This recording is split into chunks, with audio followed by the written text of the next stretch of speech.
So now that snipers are somewhat back inside Warzone 2 after the Season 3 update, this video is going to go over what are the best sniper support options. If you do enjoy this video, don't forget to subscribe to the channel. Starting off at number 1 is the best sniper support gun in the game in my opinion, and that is the Chimera Assault Rifle. The ammo is easy to come by, and not only that, it handles that medium range really well as well, and it has one of the fastest close range TTKs. In terms of optic, you could choose whatever you like, or you can also choose to not have an optic at all. Then you could put on one of the lasers, for example the 7mm laser, or you can use a stock or a rear grip. That is going to come down to personal preference, and that is what I would recommend, so you're making the most out of your attachment slots. But if you do like optics, and I understand it's a sniper support, then you can definitely go ahead and choose a low zoom. You do need the 45 round mags on the Chimera, which is a pretty much a must-have attachment. We are using the FTAC Ripper underbarrel. You can choose the Precision 40 as well. Both are solid choices when it comes to this weapon, but I am using the Ripper. I do think it's a little bit better, that side-to-side recoil control. This is the way you want to tune it. And then when it comes to the Zulu suppressor, you've got a couple of different options actually. So you can either choose the Zulu suppressor, or if you don't really care too much about being suppressed, you can actually use the LR8. And this is going to be like a muzzle that helps with the side-to-side recoil. This is probably a slightly better attachment choice in my opinion if you find yourself more in close range engagements, and this can go across the board for most of the weapons on this list. You pretty much don't need to have a suppressor all the time because most of your gunfights should be at close range anyway. And then we are using the Phoenix barrel as well. Now when it comes to the barrel, this is the tuning right here. So you can copy that, and then the suppressor, we'll go back to show you the tuning on the suppressor as well. Next up, we've got the WAZONE, and this is probably one of the best all-round SMGs in the game at the moment, and for sniper support is a solid choice because it has relatively low recoil. So when it comes to this build, again, optic is preference. You could choose any other attachment here if you don't really care too much about having an optic. The tuning is on screen, and I do recommend having a low zoom optic as a sniper support. We are using the OLE laser, and that is to help with the idle stability mainly, and the aim down sight time of course. The tuning is what you see on screen just now. When it comes to the suppressor, once again you've got two options. If you are going suppressed, the Black Kite is the best suppressor for SMGs in this game, hands down. There's no better choice. It's going to give you the best bullet velocity, the best control. But if you are basically looking for a bit extra control, then you can go for the ABR compensator instead, and this is going to help the overall control of the weapon and make it feel a lot more accurate, especially since, again, most of your gunfights are going to be in that close range. But if you are trying to challenge at further distances, this will help with the recoil the most. But when it comes to the tuning on the suppressor, this is how you want to tune it. This is definitely the best way to do that. And then the Ripper underbarrel, once again you can go for that lock grip, and it's also going to help with hipfire accuracy. So if you find yourself in more closer range hipfire engagements, then go for the Precision 40.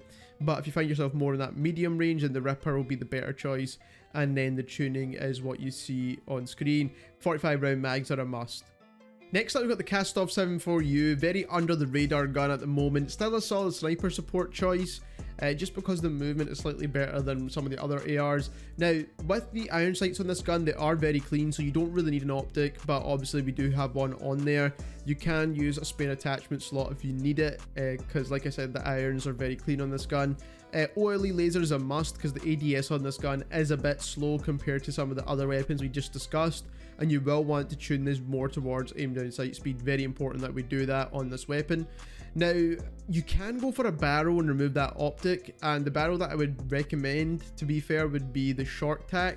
Now, this does help with recoil control and bullet velocity, but it does con your movement quite a bit, and especially since you'll need to use it at close range as well. I don't really recommend it too much, and that's why I've stayed away from an optic here. Zulu suppressor, solid choice once again for that balanced velocity control and just suppression as well. And once again, you can actually go for the Komodo Heavy here with that horizontal control. That will also help if you don't really care about suppression. Now, this is the way you want to tune the suppressor if you are going to go for this option. And then the phase 3 grip is going to go in place of the FTAC Ripper, because for some reason this is one of the only guns that don't have the FTAC Ripper as an underbarrel choice, which is a bit weird, but the phase 3 grip is the next best option, and the way you want to tune that is very similar to the way you would like to tune your FTAC Ripper. So Again, we are choosing it more towards control, trying to get a bit of a balance of ADS and control, and then the 45 round mags are an absolute must. Next up, we've got the MINIBAK. Now, I don't really recommend this one if you're a relatively skilled player. If you are a low skill player and you just need a gun that will perform well in that medium range, and this is a solid choice, but the TTKs are not great in that medium range engagement, so just keep that in mind when you are using this gun. You will definitely land your shots, but you're not going to get the fastest killing potential. Now, we are using the Demo X2 grip for the recoil control, and the tuning is what you see on screen just now. And like I said, this gun is just mainly built to give you the best possible control at that medium range. The WZ2 stock, whatever it's called, is for the aiming strafe speed. We are trying to keep the strafe in the weapon, get a bit of movement still going, even with this gun, because that is the only thing that's probably going to get you out of dying super quick to other weapons.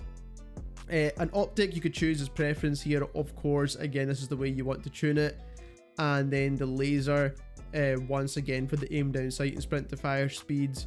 And then tuning is what you're seeing on screen just now, again more towards movement speed. Again, Black Kite, you could choose the AVR compensator as well. Both are solid choices, so you can go for either or, but I would recommend keeping suppressed with this one, and this is the way that you want to tune it. Lastly, we've got more of a long range sniper support build, and that is the M4. This build absolutely slaps, by the way. Now, you do want to go for the 45 round mag, so we're not conning the ADS too much. And 45 round mags are enough, to be honest, especially if you're going to reload constantly in between gunfights. We are using the XTEN grip for the sprint to fire and aim down sight speed. We're trying to get as much speed in this weapon as possible because we are using the longer barrel. But again, make sure you tune this towards movement speed. Then we are keeping the iron sights because it's one of the cleanest irons in the game when it comes to the M4. And then we are using the OLE laser for the aim down sight and sprint to fire. And again, we're choosing this more towards movement speeds. That is what we're aiming for. HIGHTOWER barrel, this is the longest barrel on this gun, but to be honest, I've tried all the other barrels with this gun and it just doesn't feel the same. It doesn't feel quite as good. Now, you can get better movement out of some of the other barrels, but we still need the control with the M4 as well, so we can challenge those mid-range gunfights. And this is the tuning that you see on screen, so mainly towards aim down sight and recoil control. And then we are using the Zulu suppressor here, and again, this is to get the bullet velocity and also some control in the gun as well. This is how you tune it. And you can actually go for the Komodo heavy in this case as well if you really wanted to, but I think because it's more of a long range kind of sniper support, the suppressor will be a better choice. So there we have it. Those are 5 sniper supports you could use right now. If you enjoyed this video, don't forget to subscribe, and thank you very much for watching.